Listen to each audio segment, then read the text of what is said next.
Summer of 1984, before the championships, before the commercials, before Air Jordan meant anything, a 21-year-old college kid who hadn't played a single NBA game yet, and he's about to go 8-0 against a team featuring Magic Johnson, Larry Bird, and Isaiah Thomas. This is more than a forgotten chapter of basketball history. It's the moment Michael Jordan announced to the basketball world exactly what he was, and almost nobody talks about it. This is the story of how a college kid embarrassed the best players on the planet, and how one NBA executive's decision to ignore what he saw will become the greatest draft mistake in sports history. Coming into the Olympics, Michael Jordan had already accomplished more than most of the players he was about to line up against. A standout in high school and a McDonald's All-American, Jordan accepted a full scholarship to the University of North Carolina in 1981 and became just the fourth freshman ever to start under Dean Smith. 1 year later, on the biggest stage imaginable, he stole the moment. In the 1982 NCAA championship game against Georgetown and their freshman phenom Patrick Ewing, Jordan scored 16 points, grabbed 9 rebounds, and with 18 seconds left, buried a 16-foot jumper to win the title 63-62.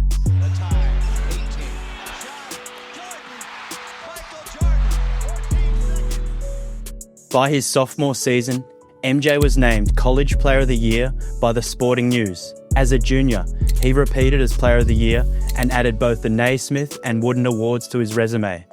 That same North Carolina team fell to Indiana in the Sweet 16, with little-known, scrappy defender Dan Dakich holding Jordan to just 13 points. For a moment, Jordan wasn't untouchable yet. MJ decided to forego his senior season and take his talents to the NBA.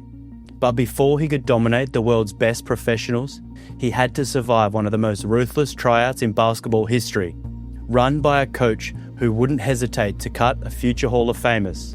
In the spring of 1984, legendary Indiana head coach Bob Knight was tasked with assembling the US men's basketball team for the Los Angeles Olympics. Knight invited 72 of the nation's top amateur players to Bloomington for Olympic tryouts. This wasn't the Dream Team era. There were no hand-picked superstars and no waiting around to see who felt like agreeing to play. Back then, players who hadn't yet turned pro had to earn their spot the hard way. The best amateurs in the countries were invited, and from there, only the strongest survived. And Bob Knight was the gatekeeper. One of the most infamous drill sergeants the sport had ever known, Knight made sure no one was coddled. You didn't get welcomed, you reported. Players grabbed their bags, crammed onto buses, and were treated like summer campers from the moment they arrived. Except, this wasn't summer camp. It was Michael Jordan here, Charles Barkley there, Patrick Ewing sitting in the front. The trials ran from April 17 to April 22, and Knight had to cut dozens of elite players down to just 12 plus 2 alternates. The players stayed in small rooms at the Indiana University Student Union, ate in cramped cafeteria, and rode around town in small vans. Practices weren't held in Assembly Hall, but in a smaller, no-frills gym that smelled like a local YMCA. There was no hospitality, no security, no entourage. When practice ended, players were on their own, wandering Bloomington, sometimes even catching rides to the movies from strangers. It was the most low-key environment imaginable for the best young players in the country. And yet, one of them carried himself like he already knew where this was all headed. Michael Jordan walked through it all with brain confidence that suggested he understood what awaited him. At the time, he had agonized over leaving North Carolina. He wanted to stay. His mother wanted him to stay, but his father and Dean Smith pushed him toward the NBA, urging him to earn a living and avoid the risk of a fluke injury as an unpaid college player. What none of them could have known was that the next hard test wasn't waiting in the NBA. It was waiting in Bloomington. With far less media coverage than today, scouting wasn't nearly as comprehensive, but Jordan was already a name. Even his college rivals knew exactly who he was. And despite Bobby Knight being anything but warm, embracing coach, Jordan still had a soft spot for him. MJ even joked about the contrast between his college coach and his Olympic one, saying, "I learned the four-corner offense from Coach Smith. I learned the 4-letter word from Coach Knight. What Jordan connected with wasn't Knight's delivery or language, it was his obsession with perfection. Knight demanded total buy-in. Players were required to take notes during film sessions. Every single day, he asked them to write a diary entry, how the day went, what they were focused on, what needed to improve. And for those who made the team, Knight gave them one specific item, a glossy photo of an Olympic gold medal. He told them, "I want you to put this in the back of your binder. Every day, I would like you to sit and spend 5 minutes looking at the photo and imagine what your life's going to be like when you win this honour." And the practices, they weren't friendly runs, they were survival tests. The 1984 Olympic tryouts was supposed to be about quiet evaluation. Coaches comparing notes, players blending in, nobody standing out too much. That's not how it went. Even with multiple courts running at once and no fans in the building, everyone knew when Michael Jordan was on the floor. It didn't matter what drill you were in or who you were guarding, players kept catching themselves looking over, not because they were bored, because something different was happening on that court. There were more than 70 elite players in that gym, and every single one of them knew, instinctively, when MJ was playing nearby. You don't have to tell people greatness is happening, they feel it. Bobby Knight felt it too. Early on, his message to Michael was crystal clear. Knight pulled Jordan aside and warned him, "I need you to do me a favour. There are going to be moments on this tour where I'm going to cuss you out, and you're going to have to just stand there and take it." Michael pushed back. "Why do I have to take it?" And the answer was simple, because everyone else is watching. If the coach was willing to lie it into Jordan, then every other player in that gym would think the same thing. If that's what he's saying to him, what's he going to say to me? It wasn't about embarrassing Michael, it was about setting a tone and using the presence of the best player in the room to raise the standard for everyone. Jordan took the criticism, he absorbed the hard words, and he did exactly what Knight hoped he would do with them. In fact, Knight raved openly about Jordan to reporters. "The kid is just an absolutely great kid. If we're going to pick 3 or 4 best athletes I've ever seen play basketball, he'd be one of them. I think he's the best athlete I've ever seen play basketball, bar none. If I were going to pick people with the best ability I've ever seen play the game, he'd be one of them. If I were going to pick the best competitors I've ever seen play the game, he'd be one of them. So in the categories of competitiveness, ability, skill, and then athletic ability, he's the best athlete, he's one of the best competitors, he's one of the most skilled players. That, to me, makes him the best basketball player that I've ever seen play." Dawkins with his quickness. Oh, Michael Jordan just goes above everybody. That's high praise, especially coming from a coach who'd already coached legends like Isaiah Thomas. And yet, even then, no one compared to Jordan in Knight's eyes, or increasingly, in anyone else's. Bob Knight wasn't entirely prescient that summer. The list of players he cut from the Olympic team included Karl Malone, Charles Barkley, John Stockton, and Joe Dumars, multiple future MVPs, an NBA champion, dozens of All-NBA selections, players who were going to define an era of professional basketball. And yet, the most shocking cut from those tryouts wasn't subtle at all. It was Charles Barkley. On the floor, Chuck was impossible to ignore. He dominated scrimmages, he rattled backboards with his strength and athleticism, and he showed flashes of something most power forwards at the time simply didn't have: real playmaking ability. He pushed the ball, made reads, and created offense in ways that were outside of his traditional position. But Bob Knight wanted something different. He prioritized positional size at the 4, and just as importantly, he wanted absolute control. Barkley talked back, a lot, and for Knight, that mattered. As overwhelming as Chuck was between the lines, the combination of being undersized for the role Knight envisioned and unwilling to bite his tongue ultimately made him expendable. It's a decision that still feels wild in hindsight, knowing exactly what Charles Barkley would become. But here's the irony. Barkley left those tryouts without bitterness toward the guy who emerged as the centerpiece of the team, because Chuck knew, even then, that he was witnessing something different. Long before the shoes, the titles, or the mythology, one player stood apart so clearly that even a future Hall of Famer couldn't deny it. I've never seen anything like it. Michael is a little taller than me, he's mentally tough, and he could outrun everybody and outjump everybody. I've never seen anything like it. And this is before he became Michael Jordan. This is in college. I said, Coach, he's going to be amazing. I'm not the best. There's this crazy dude from North Carolina. Bob Knight agreed. In fact, he gushed, uncharacteristically, about his shooting guard, warning that any NBA team that was foolish enough to pass on Jordan would regret it. Knight declared that Jordan's game was made for the NBA. The Portland Trail Blazers held the second pick in the 1984 NBA draft. It was an open secret that Houston Rockets would take Hakeem Olajuwon at number 1. Knight personally urged Portland general manager Stu Inman to take Jordan next. "We need a center," Inman replied. "Shit," Knight shot back. "Take Jordan and play him at center." The Blazers didn't listen. They selected Kentucky center Sam Bowie. And just like that, the Chicago Bulls were left to swoop in and take Michael Jordan with the third pick, setting the stage for everything that followed. And Portland? This decision based on positional fit is still arguably the worst in NBA draft era.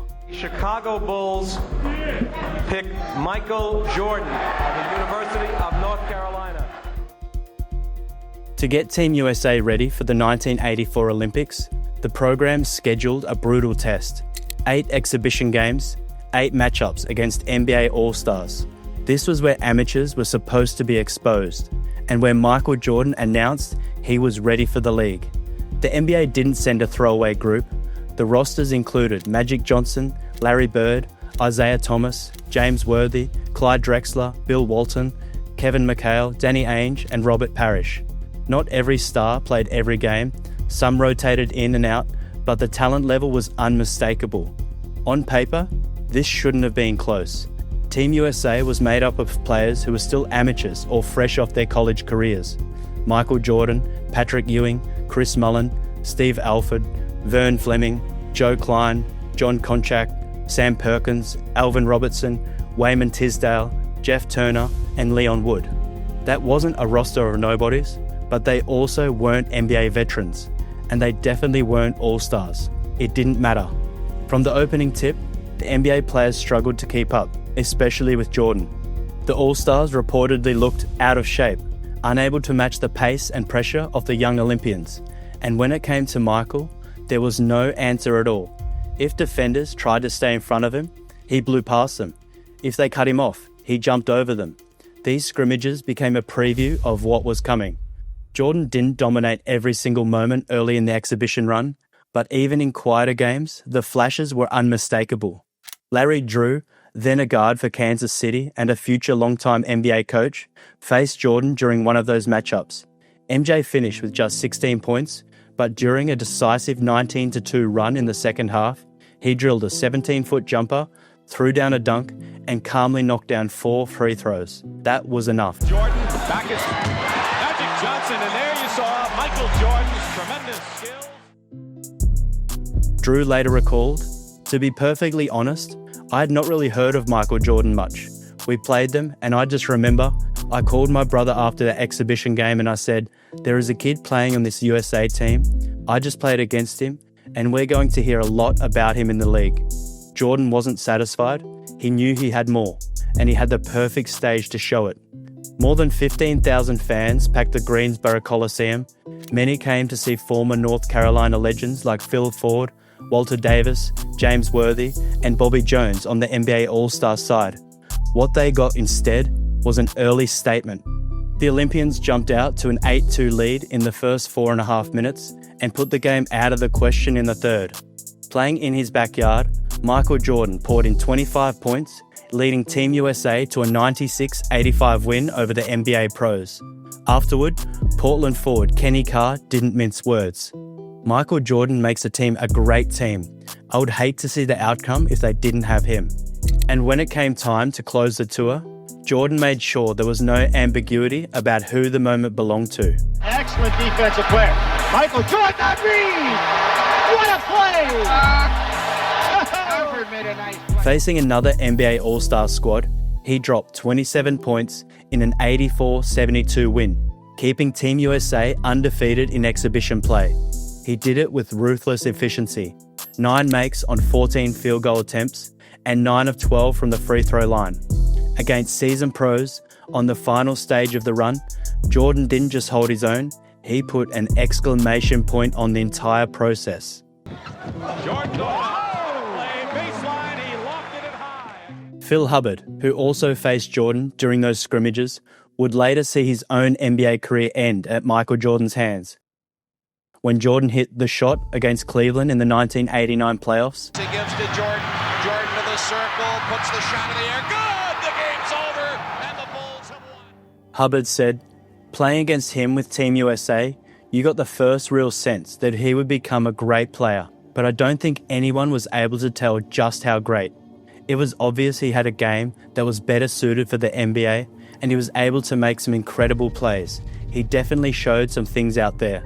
Team USA finished the exhibition run a perfect 8-0 against NBA All-Stars. They were ready for the Olympics, and Michael Jordan had proven something else entirely. He was ready for the NBA. The crazy dude from North Carolina, as Charles Barkley called him, went on to lead Team USA at the 1984 Los Angeles Olympics. Jordan topped the team in scoring at 17.1 points per game, while also locking down the best perimeter players on the other end. The US went undefeated, 8-0, averaging 95.4 points per game, while holding opponents to just 63.3. Jordan dunks off the jump ball. He's unbelievable. Their closest contest, an 11-point win over West Germany in the quarterfinals. On one of the biggest stages in the world, with the team thrown together in a matter of weeks, a 21-year-old fresh out of college looked like the future of basketball. I honestly think the man could get an elbow over the back of the board, Billy. Jordan's Olympic run and what he did to NBA veterans before it made the Chicago Bulls very glad they drafted him, and it put the rest of the league on notice. That gold medal roster, coached by Bob Knight and Hall of Fame staff, featured 11 future NBA first-round picks and 3 future Naismith Basketball Hall of Fame inductees. One of them was a 21-year-old named Michael Jordan, and he was just getting started. Everyone knows he dominated the NBA, but what most people forget is that MJ dominated before the NBA, at 21 years old against the best players on the planet, with nothing but a college resume and an unshakable belief in himself. Knowing what Jordan did to NBA All-Stars before he even went pro, do you think the league still underestimated him heading into his first season? If you enjoyed this video, hit the like button, subscribe for more MJ videos, and check out one of these on your screen now.